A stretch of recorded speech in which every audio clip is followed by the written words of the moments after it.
Subscribe the channel and click the bell icon to get latest update. में आपका फिर से स्वागत है और आप देख रहे हैं डॉक्टर अमृत दहिया को।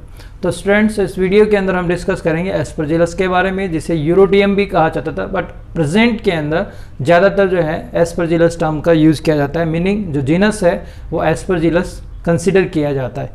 ठीक है, तो यहाँ पर इसका जो सिस्टेमेटिक पोजिशन है, systematic position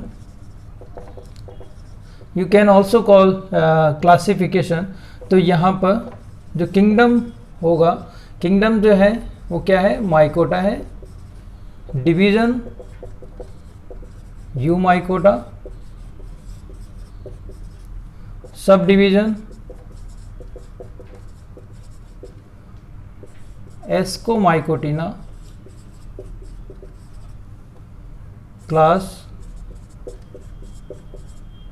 प्लेक्टोमाइसिटीज,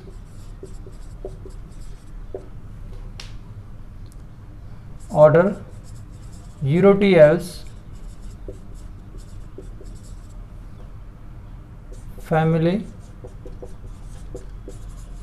यूरोटियल्सी and genus Aspergillus, Aspergillus, and you can also use यूरोटियम।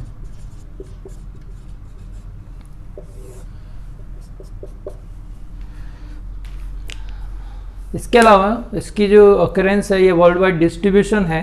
अगर हम इसकी बात करें तो लगभग 130 स्पीसीज जो है ऑल ओवर वर्ल्ड जो है आपको इसमें मिल जाएगी। एस्परजिलस की वर्ल्ड के अंदर लगभग 130 स्पीसीज जो है वो आपको देखने को मिल सकती है। वहीं इंडिया के अंदर लगभग इसकी 30 स्पीसीज जो है वो आपको देखने को मिल जाएगी। इसमें देखिए स्पीसीज में जैसे कि कुछ स्पेसिफिक है, जैसे कि अगर आप लिखना चाहें तो जैसे कि एस्परजिलस नाइगर है, एस्परजिलस फ्यूमिगेटस है। तो ये जो स्पीसीज हैं वो क्या करती हैं, एस्परजिलोसिस कॉज करती है।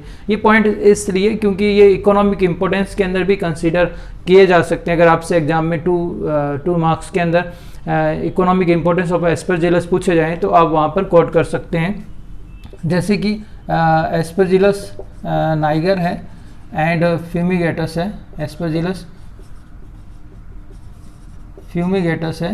ये दोनों ही जो है एस्परजिलोसिस क्रिएट करते हैं, एस्परजिलोसिस क्रिएट करते हैं। बट ध्यान ये रखना है कि ये मेन एंड जो हम जैसे कि ह्यूमन बीइंग लिख देते हैं, ह्यूमन एंड एनिमल्स दोनों के अंदर ही करते हैं। ठीक है, तो ये ध्यान रखना है आपको। इसके अलावा जैसे कि एस्परजिलस नाइगर जो है वो सिट्रिक एसिड भी प्रोड्यूस करता है, तो उसके बारे में आपको पता होना चाहिए। इसी तरीके से एस्परजिलस ओराइजी जो है ये जो है अल्कोहल प्रोडक्शन में काम आता है, ये भी आप ध्यान रख सकते हैं। ठीक है, इसी तरीके से एस्परजिलस फ्लेवस जो है ये सबसे फेमस एफ्लाटॉक्सिन जो कि आप सुनते आए होंगे, तो एफ्लाटॉक्सिन का जो प्रोडक्शन होता है उसमें ये रेस्पॉन्सिबल है, एस्परजिलस फ्लेवस। तो ये जो कुछ है जिनका आप जो है यूज़ कर सकते हैं, ठीक है, याद रखने के लिए। अब यहाँ पर देखिए आप इसको समझने के बाद में अब जो है आपको जो थैलस कैसा होता है वो समझना ज़रूरी है। यहाँ पर इसमें हम जो देखेंगे जैसे कि इसके बाद में थैलस है और उसके बाद में ए sexual reproduction and sexual reproduction. तो ये कुछ पार्ट के अंदर जो है हमें स्टडी करना होगा एस्परजिलस के केस में, राइट। तो यहाँ पर हम अब जो है देखेंगे थैलस। ठीक है, फोटो के अंदर भी आप देख सकते हैं कि इसका थैलस किस तरह का होता है। थैलस जो एस्परजिलस है वो एक्चुअली सबसे इम्पोर्टेंट पॉइंट जो है वो क्या है, सेप्रोफिटिक है। ठीक है, ये सेप्रोफाइट फंगस है। सेप्रोफाइट का मतलब क्या होता है कि जो डेड पार्ट्स होते हैं, जैसे प्लांट है, एनिमल है, इनके जो डेड पार्ट्स होते हैं उस पर ये सर्वाइव करता है ऐसे। बट इसके अलावा जैसे कि अभी हमने एस्परजिलस फ्यूमिगेटस देखा था, वो आपको फ्रूट्स पे, वेजिटेबल्स पे, पिकल पे एंड जेलीज पे, तो उन पे भी देखने को मिल सकता है। वाइड डिस्ट्रीब्यूशन है, अलग अलग पैटर्न आपको देखने को मिल सकता है, बट स्पेशली ये जो होता है वो सेप्रोफिटिक होता है, ठीक है, जो कि डेड पार्ट्स जो होते हैं प्लांट और एनिमल के, उन पे सर्वाइव करते हैं। तो यहाँ पर जो थैलस है वो अगर आप देखेंगे तो इसका जो थैलस होता है कुछ इस तरीके से हम बना सकते हैं।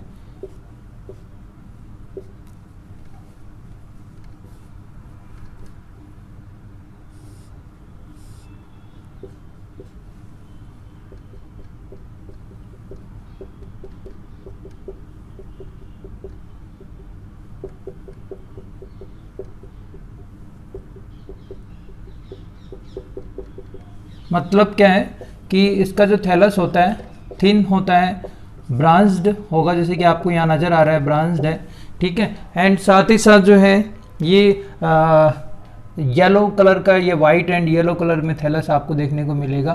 तो येलो कलर जो है थैलस का हो सकता है, या वाइट कलर में भी आपको ये देखने को मिल सकता है, बट एक कलरलेस भी हम बोल सकते हैं, ठीक है। साथ ही साथ आप यहाँ जो देख रहे हैं वो क्या है, ये कैसा है, इनमें सेप्टा प्रेजेंट है, जैसे कि आप यहाँ को नज़र आ रहा होगा। तो ये सेप्टा प्रेजेंट है, सेप्टेट है, और सेप्टेट के अंदर जो पोर होता है वो कैसा होता है, सिंपल पोर है।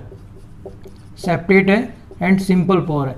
सिंपल पोर का मतलब होता है कि कुछ जैसे कि सेप्टा, अगर आप इसे उसका जैसे कि फ्रंट व्यू देखेंगे, ठीक है, तो उसमें जो है आपको कुछ इस तरीके से जो है नज़र आएगा, ठीक है, ये पोर होगा, ठीक है, और बाकी बीच में इस तरीके से पोर होगा।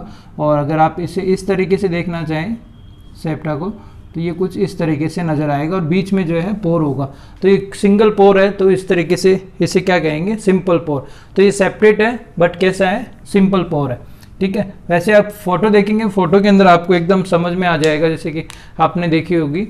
तो उसमें फंगस जो माइसीलियम है इसका जो थिन है, ब्रांच्ड है, येलो कलर वाइट कलर में देखने को सेपरेट होगा। एंड सबसे इम्पोर्टेंट जो है यहाँ पर कैसे है, जैसे कि मल्टी न्यूक्लिएट कंडीशन आपको नज़र आ रही होगी, मल्टी न्यूक्लिएट कंडीशन नज़र आ रही होगी। इसके अलावा ये होमोथेलिक होता है या होमोकैरियोटिक भी हम इसे बोल सकते हैं, होमोकैरियोटिक। होमोकैरियोटिक का मतलब है कि इसमें जो न्यूक्लियस प्रेजेंट होंगे वो एक ही तरह के होंगे, ठीक है। जैसे अगर जैसे पॉजिटिव और नेगेटिव स्ट्रेन हम काउंट करें तो पॉजिटिव नेगेटिव दोनों स्ट्रेन के अगर न्यूक्लियस प्रेजेंट है तो वो हेट्रोकैरियोटिक होता है। बट ये क्या है, होमोकैरियोटिक है, तो इसमें आपको एक ही तरह के न्यूक्लियस जो है वो देखने को मिलेंगे। तो इसका थैलस कैसा है, होमोकैरियोटिक है, ठीक है। साथ ही साथ इसमें कॉनिडिया जो होते हैं, इनके कॉनिडिया वो कलर्ड होते हैं, उनमें पिगमेंट्स प्रेजेंट होते हैं, ठीक है। इसकी वजह से ये जो है आपको ब्लू कलर में, ठीक है, ग्रीन कलर में, ब्लैक कलर के अंदर आपको देखने को मिल सकते हैं। इसी वजह से जो एस्परजिलस है उसे ब्लू ग्रीन मोल्ड भी कहा जाता है, ब्लू और ग्रीन मोल्ड के तौर पे भी जाना जाता है, ठीक है। ब्लू या ग्रीन मोल्ड जो है इस नाम से भी जाना जाता है, ठीक है। तो स्पेशली जो है ये चीज़ें हम इसलिए बता रहे हैं यहाँ पर ताकि स्पेशली आपको ध्यान आ जाए।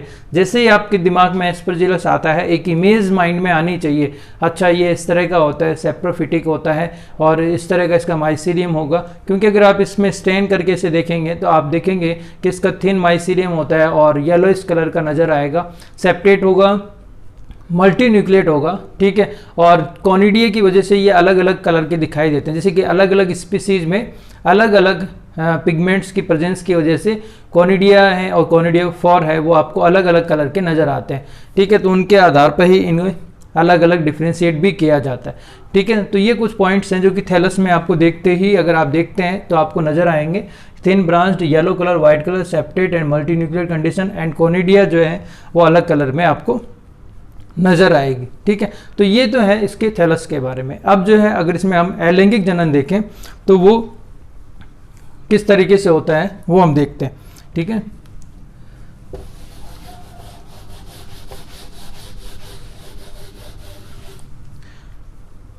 इसमें सबसे जैसे कि हमारा जो नेक्स्ट पॉइंट है वो है रिप्रोडक्शन, है ना। स्पेशली एसेक्सुअल से पहले रिप्रोडक्शन में कैटेगराइज करना ज़रूरी है।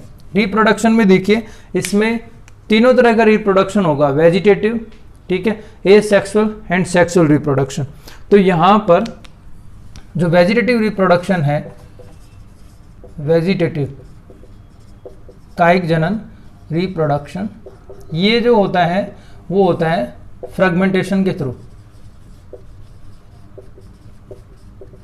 फ्रेगमेंटेशन के थ्रू, फ्रेगमेंटेशन का मतलब क्या होता है, जैसे ये थिन फाइबर फॉर्म में आपको देखने को मिला है इसका हाइफी, तो क्या होता है किसी भी वजह से, बाहरी या आंतरिक कारण की वजह से, कोई भी रीजन हो सकता है, अगर ये टूट जाते हैं, इनके जो हाइफी हैं वो ब्रेक हो जाते हैं, तो ये जो है जो भी डिटेच्ड हाइफी होगा वो अपने आप फिर से जो है नया जो माइसीलियम है वो डेवलप कर लेता है। तो वो होता है प्रोसेस फ्रेगमेंटेशन। फ्रेगमेंटेशन जैसे कि और आपको मैं समझा देता हूँ, जैसे कि ये माइसीलियम है, ठीक है, इस तरीके से था, इसका कवक तंतु था, हाइफी था, ये किसी वजह से टूट गया, जैसे कि यहाँ से टूट गया, ठीक है, ये पार्ट अलग हो गया।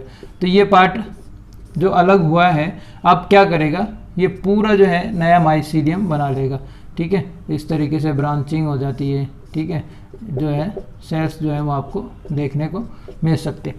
तो ये प्रोसेस जो होती है उसे बोला जाता है फ्रेगमेंटेशन, ठीक है, विखंडन वाली। जो दूसरा जो है हमारे पास में वो है एसेक्सुअल रिप्रोडक्शन, ठीक है। एसेक्सुअल के लिए हम थोड़ा सा स्पेस हमें ज़रूरी होगा पूरा समझने के लिए, ठीक है, तो हम इसे यहाँ से मिटा देते हैं।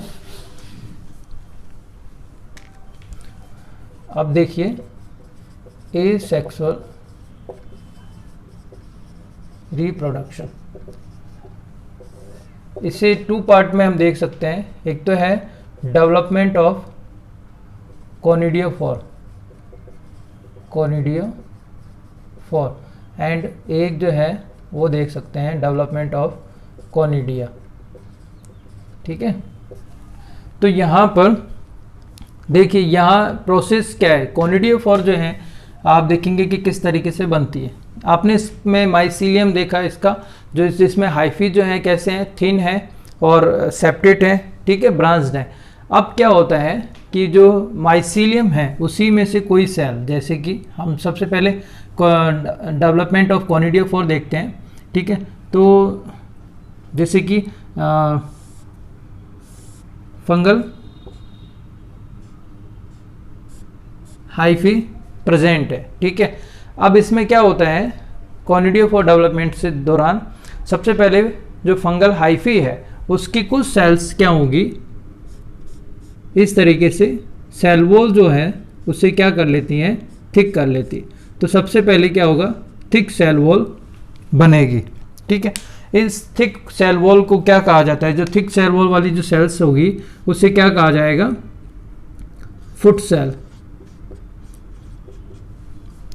जैसे कि आपको पता है कि फंगस यूकैरियोटिक है तो मल्टी न्यूक्लिएट कंडीशन तो है ही, बट साथ में जैसे कि माइटोकॉन्ड्रिया है, न्यूक्लियस है और अदर ऑर्गन भी हैं, राइबोसोम है, तो ये सब हम यहाँ पर नहीं दिखा रहे हैं, ठीक है। हम सिर्फ और सिर्फ मल्टी न्यूक्लिएट न्यूक्लियस कंडीशन ही दिखाते हैं। तो वो भी आपको अंडरस्टूड होना चाहिए कि ये सब ऑर्गन भी इसमें प्रेजेंट होंगे, ER भी होगी, अदर जो ऑर्गन्स होते हैं वो सब इसमें प्रेजेंट होंगे, तो वो आपको पता होना चाहिए, ठीक है। तो यहाँ पर मल्टी न्यूक्लिएट कंडीशन है, ठीक है, ये सेल्स तो है ही, ठीक है, इस तरीके से फुट सेल है और क्या होती है, सेल वॉल जो होती है वो थिक हो जाती है। इससे जो है इसी फुट सेल से ही कोनिडियोफोर जो होता है वो डेवलप होता है, ठीक है।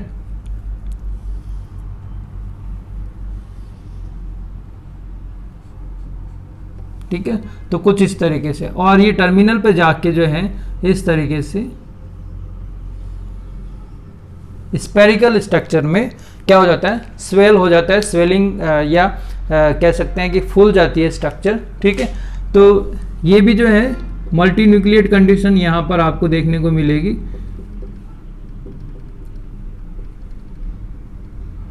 ये जो स्ट्रक्चर है जो कि एक इरेक्ट स्ट्रक्चर है और टर्मिनल पे फूल गई है, इसे हम क्या कहते हैं, कोनिडियोफोर, ठीक है। ये जो स्ट्रक्चर है वो क्या है, कोनिडियोफोर, ठीक है, क्या कहते हैं, कोनिडियोफोर। अब इसमें आप देखिए, इसमें जो कोनिडियोफोर है इसका टर्मिनल पार्ट जो है फूला हुआ है, ठीक है। तो ये जो स्ट्रक्चर होती है इसे कहा जाता है, जो फूली हुई स्ट्रक्चर है उसे हम बोलते हैं वेसिकल, ठीक है। तो ये आपको ध्यान रखना है।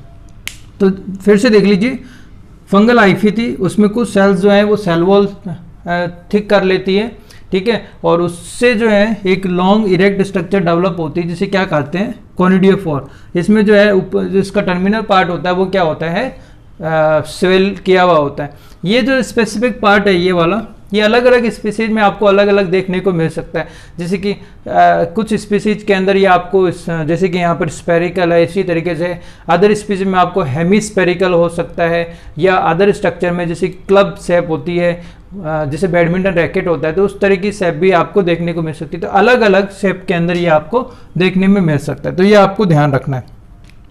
अब देखिए ये जो वेसिकल हैं, इन वेसिकल पे क्या होता है, बॉटल के आकार की, बॉटल शेप के अंदर कुछ स्ट्रक्चर्स डेवलप होती है, ठीक है। तो यहाँ पर हम बना देते हैं, ठीक है, जो है इस तरीके से, ये काफ़ी नज़दीक होती है, आप इन्हें थोड़ा सा नज़दीक भी बना सकते हैं।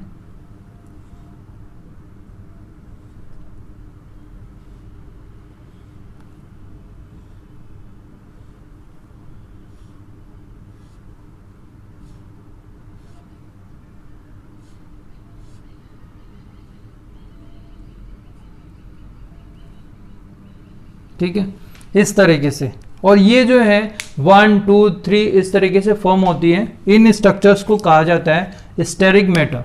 इनको क्या कहते हैं स्टेरिगमेटा। ये वेसिकल जो है वो इसके लिए यूज हो रहा है, और ये जो स्ट्रक्चर बॉटल शेप में बनी हुई है इनके लिए जो टर्म यूज होता है वो होता है स्टेरिगमेटा, ठीक है। ये बॉटल शेप में होती है। ये 1 2 3 भी हो सकती है। तो 1 होगी तो प्राइमरी स्टेरिगमेटा, फिर इसके बाद में दूसरी स्टेरिगमेटा बनेगी, जैसे कि वो क्या हो जाएगी 2 हो जाएगी, फिर 3 हो जाएगी।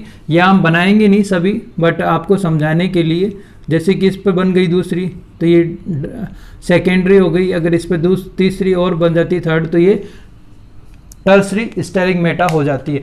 तो ये यहाँ पर स्टेरिगमेटा है, तो ये जो पहली बनेगी प्राइमरी, फिर उसके बाद में बन रही है सेकेंडरी, और फिर टर्सरी स्टेरिगमेटा जो है डेवलप होती है, ठीक है। तो इस तरह से आपको स्ट्रक्चर देखने को मिल सकते हैं। इन स्टेरिगमेटा के अंदर क्या होता है, सिंगल जैसे कि ये जो है यूनिन्यूक्लिएट कंडीशन में होती है, ठीक है। इनके अंदर क्या होता है एक एक न्यूक्लियस प्रेजेंट होगा, ठीक है। समझने के लिए आप फिर से देखिए, वेसिकल थी, वेसिकल से जो है इस तरीके से पेपिली डेवलप होती है। फर्स्ट ऑफ ऑल तो पेपिली डेवलप होगी, और फिर जो है साइटोप्लाज्म कनेक्शन होने की वजह से, क्योंकि अगर आप इनमें देखें, ठीक है, तो ये जो है इस तरीके से अंदर जो है कनेक्टेड होगी इस तरीके से, ठीक है। आपको ये दिखाना है कि ये कनेक्टेड है, ठीक है, थोड़ा सा आपको आइडिया होना चाहिए, ठीक है। तो ये जो है आपस में इससे कनेक्टेड है वेसिकल से, और वेसिकल से साइटोप्लाज्म जब इसमें जाएगा तो ये क्या होगी लंबी हो जाएगी, तो ये बॉटल शेप में आपको देखने को मिलेगी, ठीक है। अब क्या है, ये जो स्टेरिगमेटा है बॉटल शेप स्ट्रक्चर है, इन स्टेरिगमेटा से जो होता है कोनिडिया डेवलप होता है। तो ये कोनिडिया फॉर डेवलपमेंट था। इसके बाद में कोनिडिया जो है वो कैसे बनता है, ठीक है। इसे समझने के लिए आपको जो है एक जो है स्टेरिगमेटा जो है वो हमें थोड़ा सा अलग करके देखना होगा। तो ये जो स्टेरिगमेटा है जो बॉटल शेप में है यहाँ पर, ठीक है, तो इसमें जो न्यूक्लियस प्रेजेंट है सिंगल ये न्यूक्लियस है, ठीक है, सिंगल न्यूक्लियस कंडीशन है। अब क्या होगा, इसमें डिवीजन होगा, ठीक है, डिवीजन होगा तो माइटोसिस कंडीशन में डिवीजन होगा, ठीक है, और इस वजह से क्या होगा यहाँ पर इस तरीके से न्यूक्लियस बनेगा, ठीक है। तो दूसरा न्यूक्लियस बनता है, जैसे कि 2 डॉटर न्यूक्लियाई हो गए, ये अपने आप में डिवाइड हुए, ठीक है। तो यहाँ पर 2 न्यूक्लियस हो गए। अब क्या होगा, इसमें कॉन्स्ट्रिक्शन होगा, ठीक है। तो ये जो स्ट्रक्चर है वो क्या होगी, इस तरीके से कॉन्स्ट्रिक्ट होगी कुछ इस तरीके से। तो ये क्या बन गया है कोनिडिया। कोनिडिया फॉर्मेशन जो होता है वो किस ऑर्डर में होता है, बेसिपिटल ऑर्डर में होता है, जो कि आपको यहाँ पर ध्यान रखना चाहिए। बेसिपिटल ऑर्डर का मतलब क्या है, जैसे कि कोनिडिया बन गई है, इसके बाद में जो दूसरी कोनिडिया बनेगी वो नीचे की तरफ बनेगी, क्योंकि यहाँ क्या है, जैसे स्टेरिगमेटा के अंदर सिंगल न्यूक्लियस था, इसे माइटोसिस हुआ, डॉटर न्यूक्लियाई हमें मिल गए, इनमें से एक जो है वो कोनिडिया के अंदर चला गया। अब क्या होगा, दूसरी कोनिडिया अगर हमें बनानी है तो इसमें फिर से डिवाइड करना होगा, ठीक है। तो ये वाली तो जो थी पहले से बनी हुई है कोनिडिया, है ना, और यहाँ पर फिर से जो है डिवीजन हो गया। तो अब जो है दूसरी कोनिडिया बनेगी, वो किस तरीके से बनेगी, इस तरीके से, ठीक है। तो इस टाइप से कोनिडिया बन जाएगी। यहाँ हम क्या देख रहे हैं कि वेसिकल से, यहाँ पर वेसिकल है और वेसिकल से स्टेरिगमेटा जो है वो कनेक्टेड है ना। ये क्या है, प्राइमरी, या प्राइमरी ना लिख के हम सिर्फ स्टेरिगमेटा ही लिख देते हैं, जो स्टेरिगमेटा, ठीक है। तो वेसिकल से स्टेरिगमेटा कनेक्टेड थी, साइटोप्लाज्म कनेक्टेड है। फिर हम देख रहे हैं कि यहाँ कोनिडिया से भी साइटोप्लाज्म कनेक्टेड है, यहाँ भी कनेक्टेड है। तो इस तरीके से साइटोप्लाज्म आपस में कनेक्टेड होते हैं, बट कुछ टाइम बाद में कोनिडिया के अंदर जो वॉल बन जाती है, अपनी खुद की वॉल बन जाती है, तो जो कनेक्शन है साइटोप्लाज्म कनेक्शन, वो डिटेच हो जाता है। जैसे कि अगर हम इसमें बनाएं कि इसकी खुद की अपनी जो है वॉल बन गई है, ठीक है, जिसे हम क्या कह सकते हैं, जैसे कि एंडोलेयर है, एक्सोलेयर होती है, एपीलेयर, एंडोलेयर है, तो वो प्रेजेंट है। तो उस वजह से क्या होगा, जो अंदर की तरफ जो लेयर बन गई है तो उससे कनेक्शन जो है वो ख़त्म हो जाता है। तो ये आपको चीज़ें जो है वो पॉइंट्स ध्यान रखने हैं, ठीक है। तो ये था यहाँ पर एसेक्सुअल रिप्रोडक्शन, ठीक है। अब हम अलग से यहाँ पर कोनिडिया की स्ट्रक्चर देखना चाहें। जैसे कोनिडिया डेवलप हो गया, कोनिडिया जो है इससे क्या होगा, डिटेच हो जाएगा। डिटेच होने के बाद में जो है इसकी स्ट्रक्चर जो अगर देखें अपन कोनिडिया की, तो आपको ये कुछ इस तरीके से दिखाई देगा,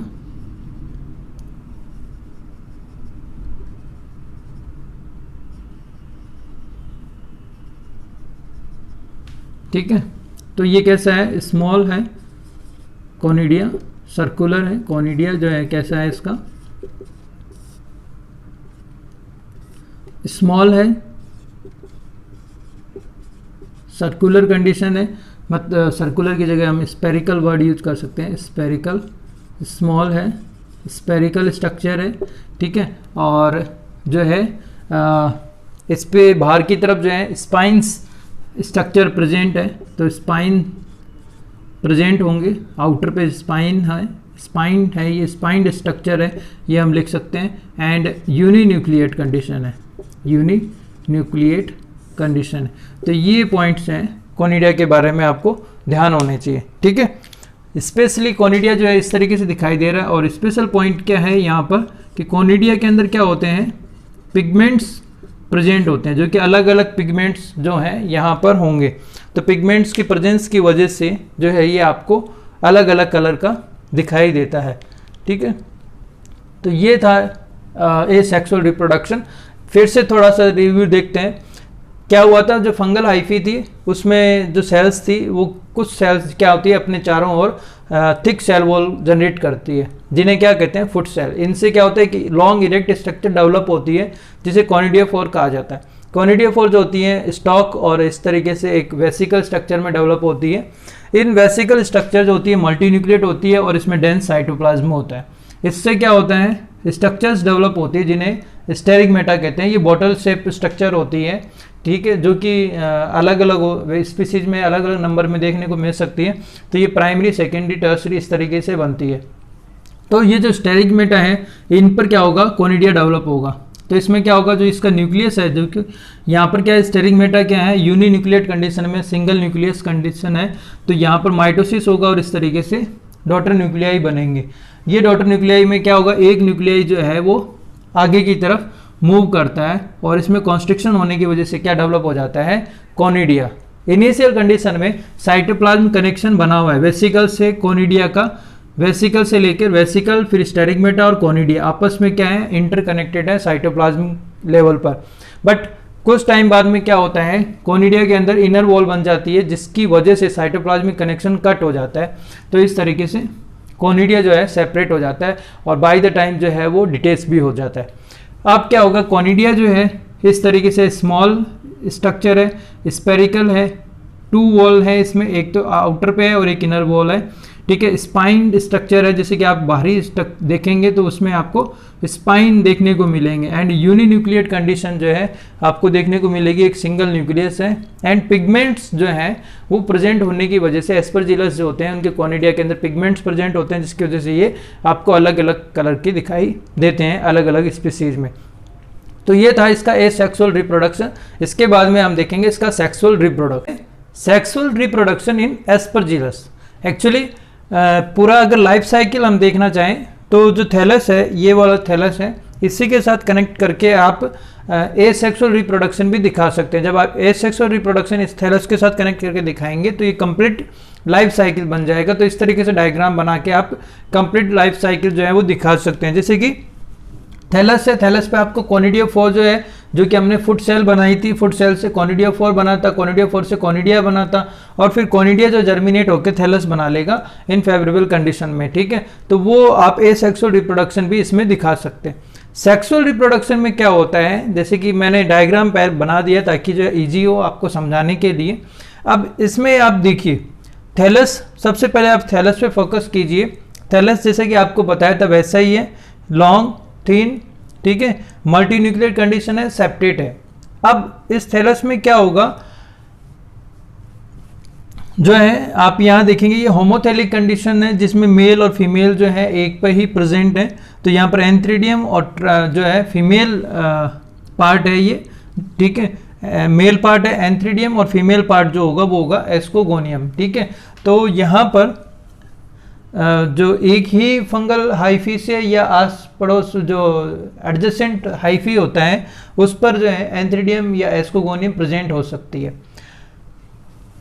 तो यहाँ पर सबसे पहले जो है एस्कोगोनियम को हम देखें तो एस्कोगोनियम जो है यहाँ पर 3 पार्ट में मिलकर बनती है, ट्राइकोगाइनी, एस्कोगोनियम एंड स्टॉक, ठीक है। 3 पार्ट है, ध्यान से देखिएगा, ट्राइकोगाइनी, एस्कोगोनियम एंड स्टॉक। इन तीनों को मिलाकर जो है आर्किकार्प कहा जाता है।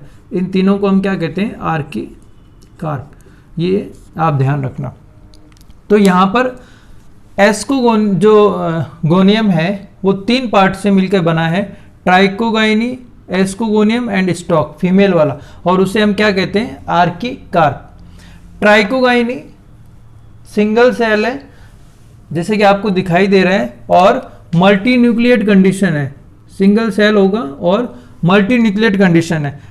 और ये क्या करता है, रिसेप्टर पार्ट है एस्कोगोनियम का, ठीक है। एस्कोगोनियम वर्ड इसलिए यूज कर रहे हैं क्योंकि फीमेल पार्ट एस्कोगोनियम ही कहा जाता है, बाकी तो तीनों पार्ट मिलकर आर्किकार्प बनाते हैं। बट वैसे इन जनरल एस्कोगोनियम जो है उसका मतलब फीमेल जो इसका गैमेटेंजिया है उसका रिसेप्टिव पार्ट जो कि मेल से न्यूक्लियस लेगा वो और मेल के कांटेक्ट में आता है, वो कौन सा पार्ट है, जैसे कि आपको यहाँ डायग्राम में दिख रहा होगा कि एंथ्रीडियम जो मेल पार्ट है उससे जो है जो फीमेल पार्ट है वो कांटेक्ट में आ रहा है। वो किसके थ्रू आ रहा है, ट्राइकोगाइनी, ये ऊपर देखिए सबसे ऊपर की तरफ ट्राइकोगाइनी है और इसके थ्रू जो है ये कांटेक्ट में आता है। तो ट्राइकोगाइनी जो होता है वो सिंगल सेल, ठीक है, single cell multi nucleate and receptor structure है, रिसेप्टिव स्ट्रक्चर है जो कि न्यूक्लियस को लेगा, ठीक है, गेन करेगा। इसके बाद में इसके नीचे वाले स्ट्रक्चर जो है एस्कोगोनियम है जो मिडल सेल के तौर पर है, ये भी जो है सिंगल सेल है, सिंगल सेल है और मल्टी न्यूक्लिएट है। स्टॉक वो भी क्या है, अपने आप में कैसा है, सिंगल सेल है एंड मल्टी न्यूक्लिएट है, ठीक है। तो ये तो हुआ हमारा फीमेल पार्ट के लिए। मेल पार्ट में आप देखिए यहाँ पर मेल पार्ट भी एंथ्रीडियम और स्टॉक से मिलकर बना हुआ है। एंथ्रीडियम को आप जो ऊपर वाला पार्ट है ये भी क्या है, 2 सेल स्ट्रक्चर, फीमेल जो था 3 सेल स्ट्रक्चर है और मेल वाला 2 सेल स्ट्रक्चर है, ठीक है। और ये सेम फंगल हाइपी पर भी हो सकता है और एडजेसेंट फंगल हाइपी पर भी हो सकता है, तो ये पॉइंट ध्यान रखना है।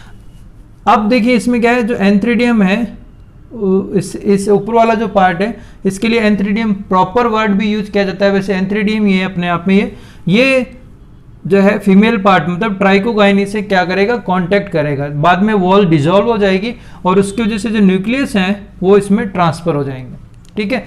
ये अब जो आगे की स्ट्रक्चर है वो है एस्कस डेवलपमेंट की। इससे पहले भी मैंने आपको एस्कस डेवलपमेंट का वीडियो बनाया है, अगर आपने वो नहीं देखा है तो आप देख सकते हैं ताकि वहाँ पे आपको अच्छे से समझ में आ जाएगा। बाकी यहाँ भी हम जो है डिस्कस करेंगे, ठीक है। अब देखिए यहाँ पर क्या है कि एस्कोगोनियम जो डेवलप हुआ है, ये स्ट्रक्चर डेवलप होने के बाद में ये जो स्टॉक है, ठीक है, फर्टिलाइजेशन के दौरान जो स्टॉक है वो क्या कर लेता है, इसे स्प्रिंग लाइक स्ट्रक्चर में डेवलप हो जाता है। तो ये जो पूरा का पूरा क्या है, स्टॉक स्ट्रक्चर है जो किस में डेवलप हो चुकी है, जो है स्प्रिंग लाइक स्ट्रक्चर में डेवलप हो चुकी है, ठीक है।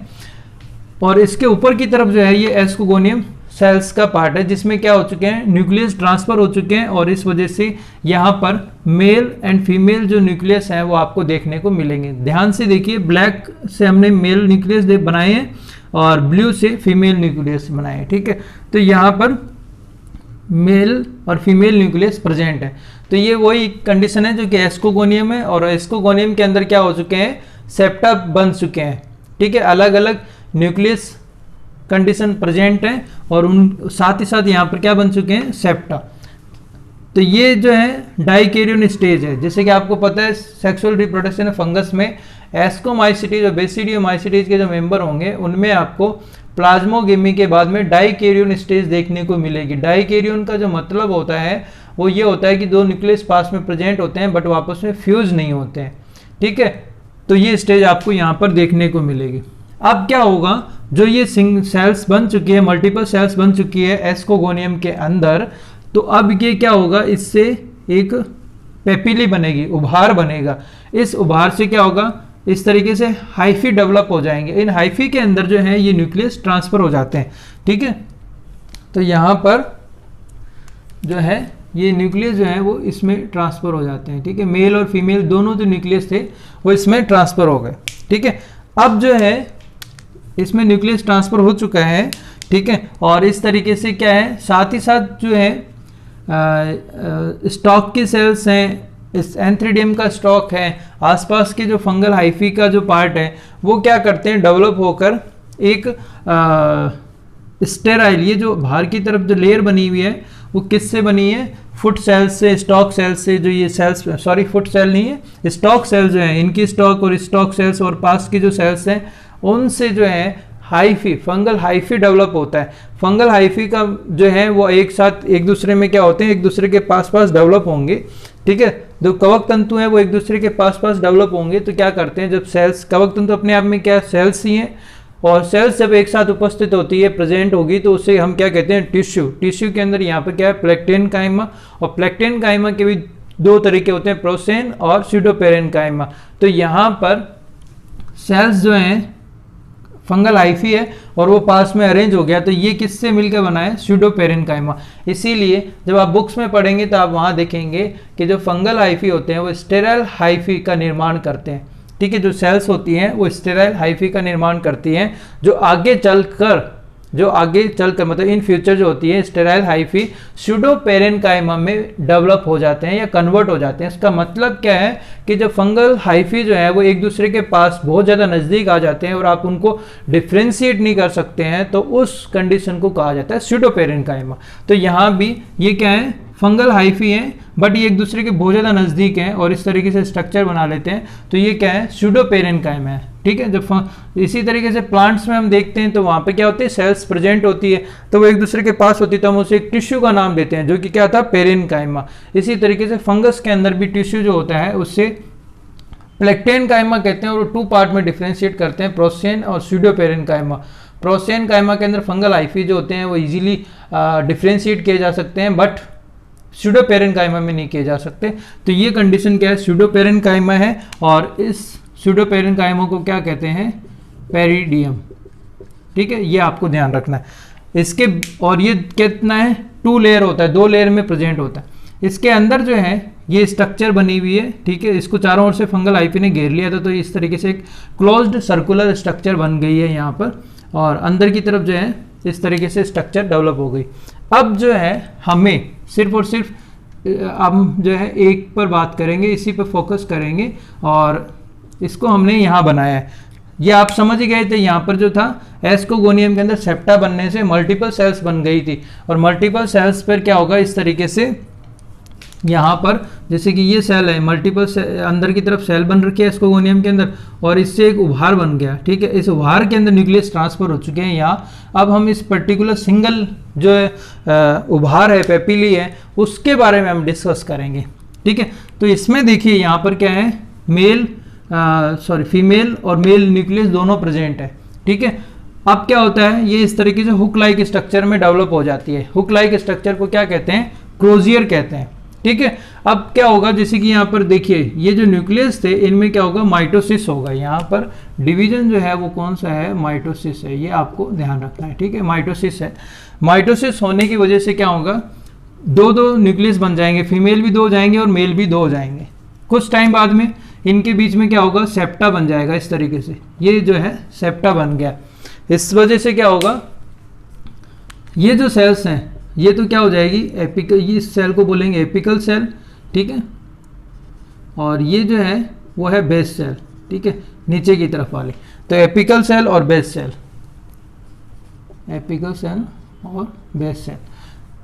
अब जो बीच वाली सेल है, ये जो स्टेज है, ये डाइकैरियन ही चल रही है अभी तक, बट कुछ टाइम बाद में इनमें अब क्या हो जाएगा, कैरियोगेमी। तो कैरियोगेमी कंडीशन कहाँ देखने को मिली हमें, यहाँ पर कैरियोगेमी हमने यहाँ देखा था, या प्लाज्मोगेमी हुए थे, दोनों के साइटोप्लाज्म मिक्स हुए थे, और यहाँ पर बीच तक डाइकैरियन स्टेज बनी हुई है। अब जाके जो है न्यूक्लियस जो है मिक्स हो चुके हैं और ये क्या बन गया है, 2n।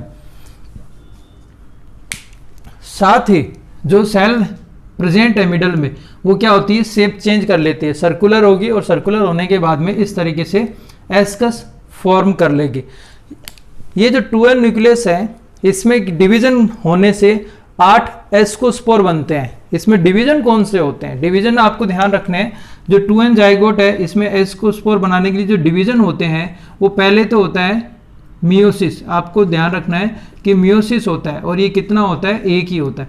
उसके बाद में यहाँ पर माइटोसिस होगा, ठीक है, और वो कितने होते हैं, वो भी एक ही होते हैं। तो यहाँ मियोसिस भी एक होगा और माइटोसिस भी एक होगा, और उससे एस्कोस्पोर बन जाएंगे, ठीक है। और एस्कोस्पोर यहाँ पर कितने बने, 8, ठीक है, ये आपको ध्यान रखना है।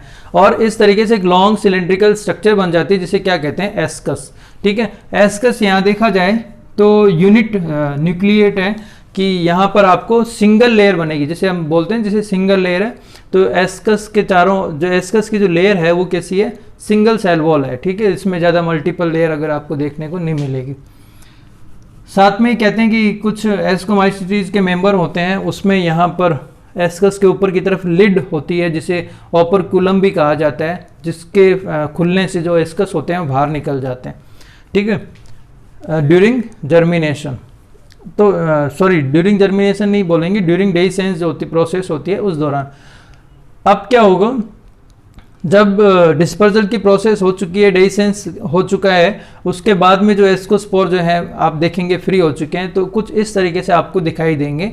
तो ये जो है कॉनकेव शेप है, एस्कोस्पोर जो है कैसा है, कॉनकेव शेप है, ठीक है। यहाँ आप लिख लीजिए, यहाँ एस्कोस्पोर जो है वो कैसा है, कॉनकेव शेप का है, और साथ ही साथ 2 लेयर जो है इसमें प्रेजेंट है, ठीक है। 2 लेयर जो है प्रेजेंट है। एस्कोस्पोर कैसा है, कॉनकेव है एंड 2 लेयर प्रेजेंट है। इसके बाद में जो है एस्कोस्पोर जो है फेवरेबल कंडीशन मीनिंग वाटर वगैरह प्रेजेंट होगा, तो ये जर्मिनेट होगा, तो इस तरीके से इससे हाइफी जो है बनेगा, और हाइफी जो है डेवलप होकर क्या बना लेगा, थैलस। तो इस तरीके से जो है सेक्सुअल रिप्रोडक्शन जो होता है फंगस एस्परजिलस के अंदर होता है। तो यहाँ मेन पॉइंट क्या है, क्लिस्टोथीसियम वाला है। क्लिस्टोथीसियम का डायग्राम हम जो है यहाँ फिर से नहीं बनाएंगे, अगर फिर भी बनाना चाहें आप तो कुछ इस तरीके से क्लिस्टोथीसियम का डायग्राम बनाया जा सकता है, जिसमें आप पेरिडियम दिखा सकते हैं, ठीक है। क्योंकि हमने पहले बना लिया था तो हम इस पर ज़्यादा डिस्कस नहीं करेंगे। तो इसमें पेरिडियम 2 लेयर जो है इस तरीके से आपको देखने को मिलेगी, और बीच में जो है इस तरीके से जो है एस्कस प्रेजेंट होगी, जिसके अंदर आप एस्कोस्पोर दिखा सकते हैं, ठीक है। 8 एस्कोस्पोर आपको दिखाने हैं, ज़्यादा बन गए तो आप देख लेना। 8 एस्कोस्पोर जो है वो दिखाना है। और इस स्ट्रक्चर, ये जो स्ट्रक्चर यहाँ बीच में बनी थी फ्रूटिंग बॉडी, इसको बोला जाता है क्लिस्टोथीसियम, ठीक है। तो ये स्ट्रक्चर जो होती है वो यहाँ पर बनती है। और इसके अंदर इस तरीके से एस जो है ये वाली जो स्ट्रक्चर है एस्कस ये प्रेजेंट है, और इन्हीं से जो है आफ्टर जब जर्मिनेशन होगा तो क्या होगा, पेरिड्रम जो होती है वो डिग्रेड हो जाती है, साथ ही साथ एस्कस है लेयर है वो भी डिग्रेड हो जाती है, और एस्कोस्पोर जो होते हैं वो रिलीज हो जाते हैं। तो इस तरह से रिलीजिंग की प्रोसेस होती है। तो ओवरऑल जो है बाहर निकलने के बाद में जो एस्कोस्पोर है वो जर्मिनेट हो जाएंगे और थैलस बना देंगे। तो एस्परजिलस जो था उसमें सेक्सुअल रिप्रोडक्शन इस तरीके से होता है। तो ए सेक्सुअल और सेक्सुअल रिप्रोडक्शन जो इसमें मेजर थे, इसके अलावा तीनों रिप्रोडक्शन आपने देखे, vegetative, A sexual and sexual reproduction, ये आपको ध्यान रखना है। बाकी आप इस तरीके से जो है एग्जाम में डायग्राम बनाते हुए आसानी से एक्सप्लेन भी कर सकते हैं और याद भी रख सकते हैं। मेन जो है आपको, जैसे कि मैंने एक से पहले प्रीवियस वीडियो बनाया था जिसमें हमने एस्कस डेवलपमेंट पे डिस्कस किया था, अगर वो आपको पता है, और साथ ही साथ फ्रूटिंग बॉडी के बारे में भी हमने डिस्कस किया था, अगर वो आपको पता है तो इजीली जो है आप एस्परजिलस जो है वो समझ सकते हैं। ठीक है, तो इसी के साथ में थैंक यू, फिर मिलेंगे किसी नए वीडियो के साथ में, बाय बाय।